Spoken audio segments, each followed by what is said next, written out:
the apartheid So what would you like to see happen, Hassan? Do you not understand the English language? What's going on, everybody? I hope everyone's having a fantastic evening, afternoon, pre-noon. No matter where you are in the world, I'm Hassan Piker, and this is the HASAN broadcast coming to you live from gloomy, doomy, gray California, Los Angeles, folks. It's hazy out here, 71 degrees in California.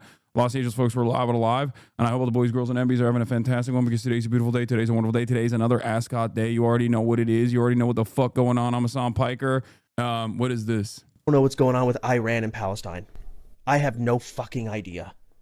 So So Iran and Palestine? You're missing a third country? I don't. Is there? Is there a third? Bro, we laugh, but like there are a lot of people like this. Straight up. I don't even think SODAPOPPIN is like faking it. Like I think he just straight up does not know anything. Do you think that they're fighting? Are they not? Dude. This is actually turning into How Dumb Is Chance podcast. Is there just do you think that there's a third party involved, not including the United States? United States? Oh, so I don't. Ukraine? I don't know. What do you think Ukraine's doing? He said Ukraine is involved as a third party. Ukraine's got shit going on with Russia. But I understand that's going on there. I thought maybe they were somehow connected. I don't know. And you want to? We need them to come teach us. It's crazy because like this dude has a college degree. Okay, this dude has a college education. Like think about that. The reason why it's good to have to see these kinds of conversations is because sometimes you got to go and see what like the other side lives like. Okay, and when I say the other side, I don't mean like Republicans or whatever. I'm talking just general, normal civilians in society. Because a lot of us are laser focused on every single thing that is going on in the world. And I think especially in the feedback loop that we create in a community like this one, we end up assuming that the average person is maybe just as locked in and has either the opposing ideology or the opposing opinions, and they're bad and evil and wrong. We just rarely factor in complete ignorance into the equation, complete lack of interest. Now, if you want to have a conversation about like how someone is not even remotely, someone who is even remotely invested, how can someone be so utterly checked out of this process when it's like their tax dollars is going to contribute to everything that's going on in the world? Like that's one conversation, but just understand that like there is a layer beyond just like the normie that watches Joe Rogan and Theo Vaughn, or guy who watches Asmongold to get his like political knowledge. Sounds kind of stupid to say, but there are people like that. There is a level beyond that. And that level is guy who doesn't know anything. Guy who's like, is Iran fighting Pakistan? I don't know. Is that a country? Like that. That's the real, that's the real silent majority. Do we? We need who to come? Last I talked anybody. E-Rob would educate a little better than this. True. We can call Russell. Last I talked with Hassan and I asked him about politics, whatever, and he's like, I've thought about learning. He's like, no, don't. Ignorance is bliss. And he's not wrong. There's a lot of things where like, fuck, I wish I was ignorant. God. It's much easier to live life that way. That being said, do you know anything about like getting older? I should know things. Like the Epstein. I gave up. That's true. I did. It's your fault, brother. Let me explain something to you. What do I always tell you? You can't save everybody. Okay. It's ironic because like I did do this with Nick. I sat Nick down and I had a long conversation with him. There are so many different layers to this, right? And I think Nick is, as a consequence of that, definitely a lot more knowledgeable than the average person. But then like someone just said, Doug is a well-read guy, but he said China is a profoundly fascist nation. Doug seems somewhat knowledgeable. He is. Doug is brilliant, okay? He is a brilliant content creator. And I think like the what is it, like the Lemonade Boys or whatever, like their podcast is great. I think it's I love Doug. I think Doug is great. Doug is well read. But of course, you can be well read and still have, you know, maybe different opinions. Doug seems knowledgeable, but he called China a profoundly fascist country and defended pharmaceutical companies needing to turn a profit. So I just kind of assumed the worst until proven otherwise. Like you forget that there's the other side of this equation where you have like very well-read people who then will just genuinely disagree with you because maybe of the things that they read or the limitations of their imagination. There are so many different limitations, so many different blind spots that exist in this process. You just got to take a breather and remember that like you have to be charitable to people and it's okay to disagree with people on shit. China being fascist is not simply a difference in opinion. Yeah, it's just wrong, but again, it is a simple difference in opinion. From the perspective of the average American, you have to play within the bounds of like what normal people think. It's objectively untrue, but it doesn't matter, right? Like you have to work within the environment that has normalized certain aspects, certain kinds of sentiment. This person is taking for granted a tremendous amount of social conditioning, a tremendous, like a insane faucet of oftentimes like xenophobic propaganda coming from a country that also has a chip on his shoulder because they're worried that like China is going to be the next hegemonic superpower, right? Like that plays a massive role. Doug is well read on many things, but his politics stuff is still developing. He talks about it because he's exploring politics stuff is new to him. He's learning as he goes and he's gotten more progressive over time. Tech guy learns about politics will take some time. Yeah, I haven't seen like what their journey looks like, so I don't know personally, but like again, you just have to be charitable. Like think about it this way. Many of you, once again, this goes back to what we were talking about, like you're in this community. So you forget that like out there in the internet world, there are so many different variants, so many different pipelines that you can find yourself on. And a big chunk of them are going to be anti-China, for example. So if someone is like, oh, I want to learn more about politics, let me like Google, you know, Chinese economy. The first 50 videos that's going to come up is like China is on the verge of imminent collapse. China is doing unimaginable fascism. So then like, of course, they're going to be like, okay. Or if they read news articles on China, let's say they want to be even more informed, they're going to go to Foreign Policy Mag. Foreign Policy Mag that is filled to the brim with writers that work at right-wing pro-war think tanks that are China hawks. They're going to listen to people in positions of power from not only just the Republican administration that is anti-China, but also from the Democratic administration that are also anti-China. Because there's a uniparty attitude here that a lot of people basically take for granted and think, oh, well, there's a normalizing effect when you have certain things that both Democrats and Republicans believe, right? Politicians, I mean. That's just what it is. Most people are incredibly susceptible to that faucet of not just like propaganda, but propaganda that masquerades as like objective analysis. I know this from my own personal experience because like I have to deal with a lot of people and their own personal opinions every single day, their own opinions that they have, even well-read people who will just like vehemently disagree with me, even if they're like objectively wrong. Why does China come up in Western politics so much? Well, it's like asking, why does America come up in Chinese politics? It's just like one of the planks, one of the poles that the world is inevitably gearing itself towards. It's the manufacturing hub of the planet. It is it's a country that has grown and has developed tremendously over the course of the past couple of decades. You know, do most people think China is fascist then? I wouldn't say people think China, I mean, they just don't have positive opinions on it at all. But yeah, if you're immediately thinking China is fascist, it's not just like a simple disagreement, you're going to miss the forest for the trees. You're going to have a very hard time explaining to people certain concepts. It's just going to be very difficult. Yeah. Also, a lot of people just think like authoritarianism is fascism. That's what they think. And China does have, just like every other country, has authoritarian elements. All governance is inherently authoritarian. That is literally what a government is. Every law is designed to stop people from doing something that they may want to do. Now, of course, most laws that are reasonable, we have all decided is collectively, we have all decided is reasonable to operate in society in a civilized manner. So you don't even think about it like that. This is fun. This guy is my favorite guy on Twitter. He blocked me. Armand Domaluski, co-founder of Yimbies for Harris. Honestly, it's pretty gross that this guy is supposed to be a liberal, by the way, okay?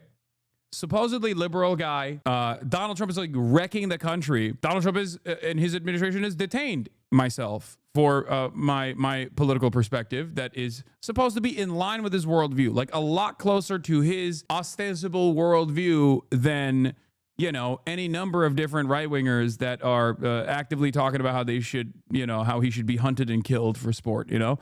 And yet here he is. Honestly, it's pretty gross that a guy who said the U.S. deserved 9/11 routinely gets glowing press coverage because he's hot, I guess. It's just odd. It's just odd for a liberal to get this fucking ass mad about, once again, another progressive socialist content creator getting looks from mainstream press. It's also weird for him to get this ass mad, but not only this ass mad, but also mad in this direction. Because he's not like, wow, this guy is a fucking NIMBY. You know, this guy, I can't believe GQ magazine would offer glowing coverage to a guy who insert thing he has a disagreement with me over. He's literally saying, he's using the Steven Crowder technique to be like, this guy said U.S. deserved 9/11, which, by the way, Taylor Lorenz goes, he said correctly that 9/11 was a direct result of U.S. foreign policy in the Middle East. This is just an objectively correct fact that no serious person should dispute, especially given what we know about that era. Bullshit. He said literally, America deserved 9/11. Immediately goes, I don't agree. I don't care about the context. I don't care about the nuance. He said America deserved 9/11, and I'm crying. I'm crying about it. That is a moral judgment of the 3,000 plus people who were murdered that day. It's not bullshit. Watch back the clip and use listening comprehension. You want to talk about innocent people being murdered, then you have to look at both sides. The more you know about what the U.S. has done in the Middle East, the more you understand why many believe the U.S., in air quotes, deserved 9/11. If you refuse to acknowledge the asymmetry in deaths between the innocent people killed in the U.S. on 9/11 versus the innocent people U.S. slaughtered in the Middle East for decades, then you're just not a serious person. Even families of the people killed in 9/11 acknowledge this reality. The difference is I would never say that the people of Iraq deserve the Iraq war. HASAN never said anything about the people of Iraq, nor did he say anything about the people of America. Iraq is also not an imperialist global superpower, nor was Iraq tied to 9/11. Again, this guy, and I repeat, is supposed to be a liberal. So why is he behaving like this? Because a lot of people that say they're a liberal have the exact same right-wing perspective when it comes to American foreign policy. They despise people like myself for routinely railing against it. A lot of your haters don't even seem to care that much about the 9/11 shit. Anyone angry is either performative or misunderstood. Oh no, it is. It is a totally performative anger. And I'll give you a great example of this. Bill Maher immediately after 9/11 said, those dudes that did 9/11 were brave. You know what's not brave? Lobbing Hellfire missiles from thousands of miles away at innocent civilians. That's not brave. But those guys literally got in a plane and fucking drove the plane into the towers. That's brave. Nobody ever brings that up when talking about Bill Maher. Why doesn't anybody bring that up when talking about Bill Maher? Because nobody gives a shit. Bill Maher said that after 9/11, like literally the week of 9/11, he said that. He lost his fucking job because of that. It's been downhill for him ever since, as far as like spicy takes goes. I've seen people who have made 9/11 jokes but act offended when they want to shit on you. Exactly. It's all fake bullshit. I will also add one other element to the 9/11 HASAN said America deserved 9/11 moment. I'm an American citizen. And one part of this conversation that always seems to get lost is I said, we totally deserved it. As in me, America, like me, an American citizen. We totally did, dude. That was my follow-up. And yet nobody ever seems to think that I am an American when they're talking about this. I wonder why. Because every single person that says HASAN's analysis here is actually every single person that like intentionally misunderstands what I'm trying to say does not see me as an American citizen, does not see me as one of their neighbors. They see me as an outsider with a dangerous, scary ideology that wants to destroy America. This kind of attitude used to be reflected openly by right-wingers. My entire career, I have heard this from right-wingers. You hate America? Get the fuck out. Oh, you love terrorism? Get the fuck out. Now I hear from liberals as well. This is a major problem. I don't think the average liberal has this kind of attitude. I don't think so. I don't think that the average liberal that you see, the average normie liberal that you see in the wild, has this kind of attitude. I don't think they feel this way at all. But a lot of the commentators do. And those commentators online get their notes from the Democratic Party. So I feel like over the course of the past couple of decades, I think the Democratic Party, like the politicians, the apparatus, and their communications has gotten more right-wing, has gotten more racist, especially as it pertains to defending foreign policy. Anyway, dear liberals, Democrats and Republicans are the same. That leftists say, this is the one that pisses off liberals the most, because it just seems so unfair, right? There are objective differences between Democrats and Republicans that go beyond the red and the blue, and I will credit that to you. If we had a Kamala Harris presidency right now, we would not be trying to tariff our allies. We would not be trying to extort corporations and universities. We would not have passed the big, beautiful bill. We would have a president that is nominally pro-choice. And you know what? More than anything in your personal life, at minimum, you would feel more comfortable. And there are other issues that I will grant you that Democrats and Republicans have differences on. These are objective truths. But here are some additional objective truths. There are, again, something that I talk about all the fucking time. There are major differences between the Democratic Party and the way that the Republican Party operate. It's true, objectively. Anyone that says there aren't serious policy differences when it comes to like domestic policy on the issues that he brought forth, anyone that says there is no fucking difference between these two elements is wrong. It's not something that I've ever advocated for. There are instances where Democrats are completely unable to push back against the Republicans and allow the Republicans to dominate the space. But like ultimately, there are ideological differences between the Democratic Party and the Republican Party. However, there are very important points that pertain to everyday American existence where the Democrats and Republicans are completely aligned with one another. And we don't even think about those things because we just take it for granted as the norm. And I think he's going to describe it. There are huge areas of our political life that Democrats and Republicans have reached consensus on, and you don't even think about. Consider the economy. Democrats and Republicans agree that we are going to have a free market capitalistic economy. And while we'll fight over what the social safety net should look like, with Democrats wanting subsistence level and Republicans wanting starvation, ultimately at the end of the day, every single problem is going to start with a free market solution, which is how we approach neoliberalism. What he's describing is the uniparty sentiment on market solutions, the public-private partnership. Democrats and Republicans both believe that. There is no alternative vision in the Democratic Party. And as a matter of fact, ones who suggest an alternative vision in the Democratic Party are cast aside as outsiders, routinely purged from the ranks. The Bernie Sanders of the world. If you are this type of person, if you say, no, we need socialization, we need a higher degree of socialization, which doesn't automatically even mean you are a socialist. You could be a social democrat.